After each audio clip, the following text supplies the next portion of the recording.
a conversion program in the parish, and it happened to be Alpha, and as a result they got involved in parish ministries. Some of them started looking towards Mary and became very Mary-centered. They would get into the rosary and stuff. The Eucharistic adoration, they didn't have troubles filling 24/7 anymore. The people were there when they'd throw out an invitation to people to come to anything that was dealing with the mission of the church. People would come. I've been in parishes where Father would say is, you guys know of God, but you don't know God. And that as a result, Father was seeing that people knew God and they desired to serve Him, and that some of those ways was through their time and talent into the parish, and a lot of times their treasure.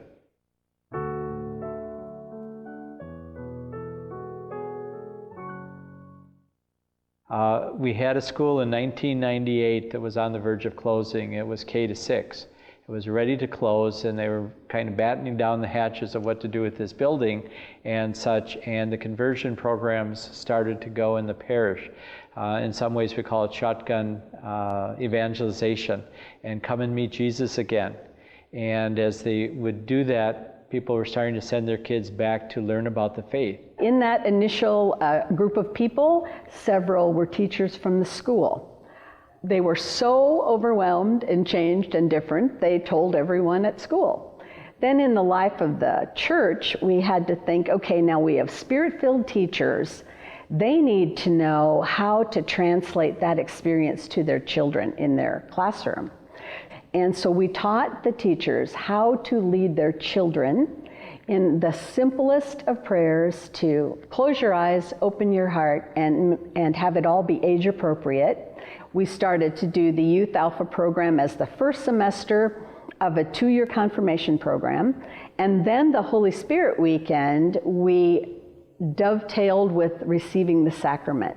And from that, we just had an on-fire youth ministry that these kids went to the high school. I don't want to say arm-twisted people to events like Lifeline and Steubenville, but it was close to arm-twisting. They were so on fire for the Lord. People were starting to send their kids back to learn about the faith. And so that in 2010 here, the parishes actually put on a 7th and 8th grade. And matter of fact, in some of the classes, we have waiting lists of kids trying to get in.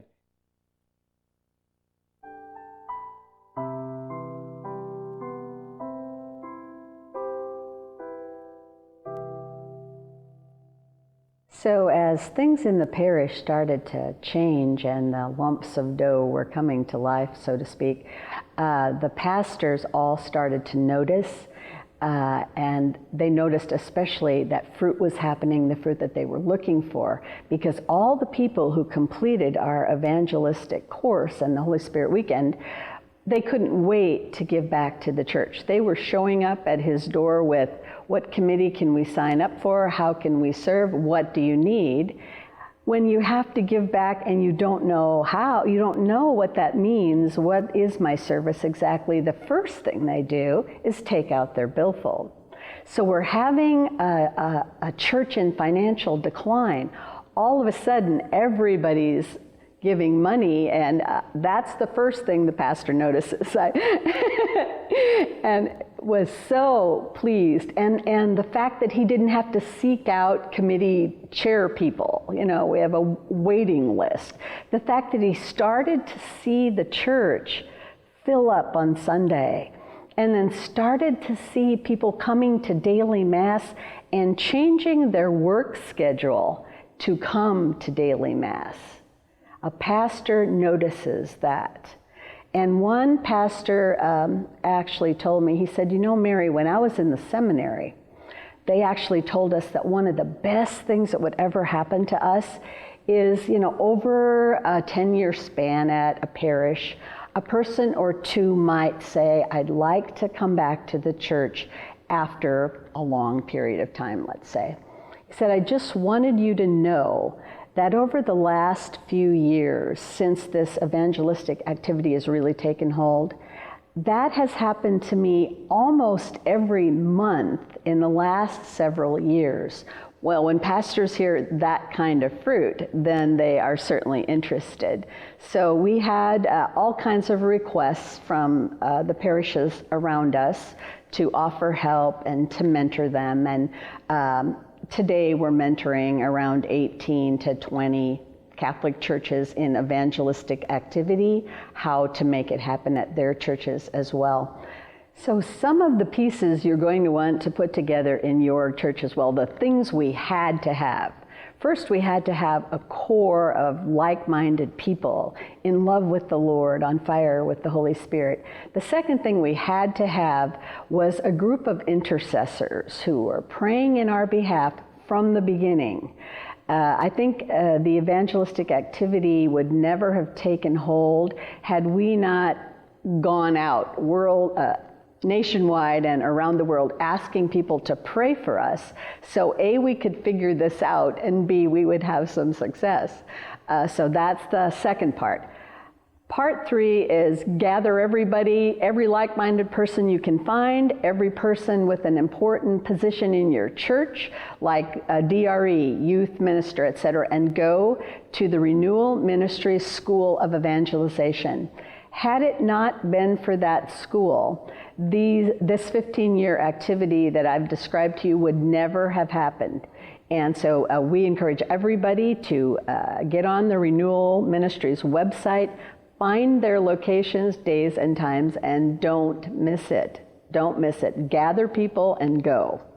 Another component that you'll need to have is a simple, easy, relational tool to proclaim the gospel to the people in your parish. We use the Alpha Course. There are other instruments out there.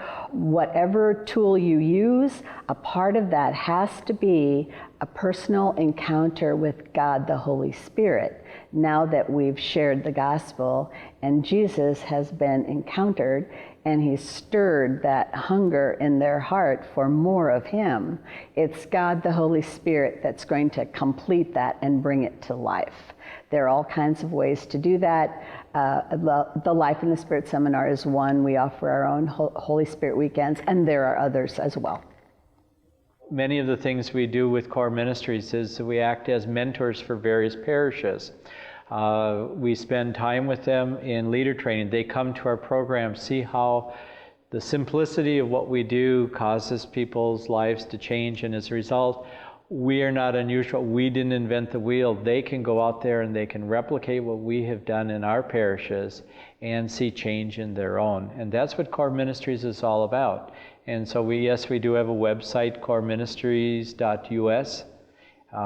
You can go there. You can come through Renewal Ministries and get contacts through them. But the point is that we don't see it centering upon ourselves. We see it upon Christ Jesus in the Catholic Church. Whatever programs we're using, we use ecumenical programs, we use Catholic programs, Word on Fire, things from Word on Fire, things from the John Paul II Institute in Canada. We use Jeff Caven Bible studies. Anything we feel that is being anointed by God to get the word out is where we want to be. And that's what Core Ministries is all about.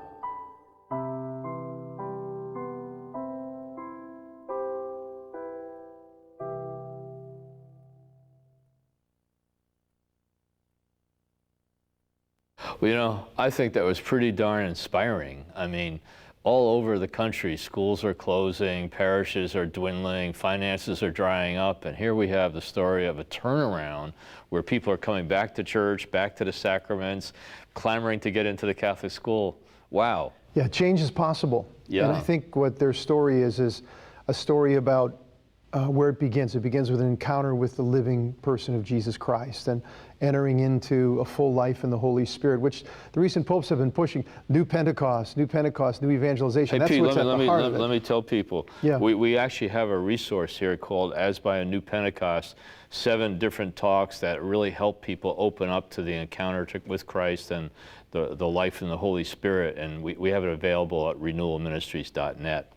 And once people encounter the Lord and their lives change, then it's you know, anything's possible. And that's what you can see in this simple parish and what's happened. Yeah, people need to know that this is possible if you really begin with the Lord and the power of the Holy Spirit and go build out from there. Right, absolutely. Yeah. Well, you know, we have another resource we can offer people. It's a booklet you wrote. It's called What's Our Message?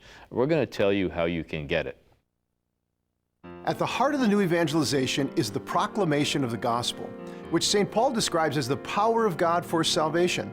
Brothers and sisters, it's the good news about the person of Jesus Christ, our Savior. Recent popes have reminded us that all believers, by virtue of their baptism, have been personally commissioned and sent by Jesus to tell others about Him. In my new booklet, The New Evangelization, What's Our Message?, I outline the essential elements of the gospel in a clear and concise way that makes the message accessible to you and can help you convey it to others. To receive your free copy of What's Our Message, visit our website at renewalministries.net or call 1-800-282-4789.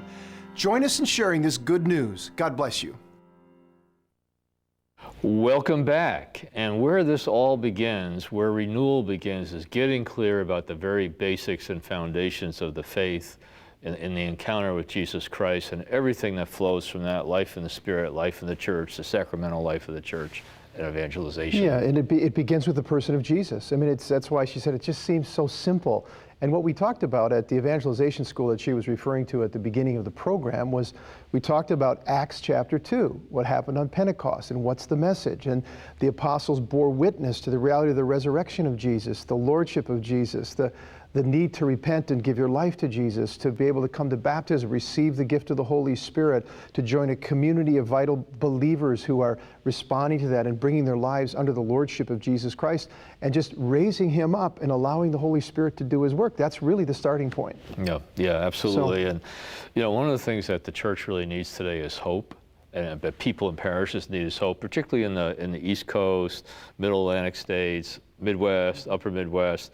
There's a feeling of like discouragement, you know, setting in, like, wow, our school closed, or our parish is dwindling, fewer people are coming to church. Lots of arrows pointing down instead of pointing up. Yeah, the statistics over the last 10 years in many dioceses is really shocking. It's like almost an acceleration of the decline. And that's why maybe the Lord is allowing this to happen, to get our attention so that we can really turn back to Him with some fervor, with some humility, with repentance, with desire for God to really work. And that's what I'd like to encourage you to do as we end today. Just turn to the Lord. Ask God to send forth His Holy Spirit. Ask God to raise up people in your parish.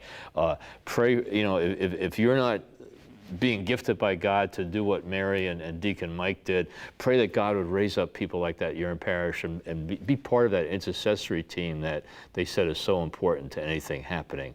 So, next week, same time, same place, the choices we face.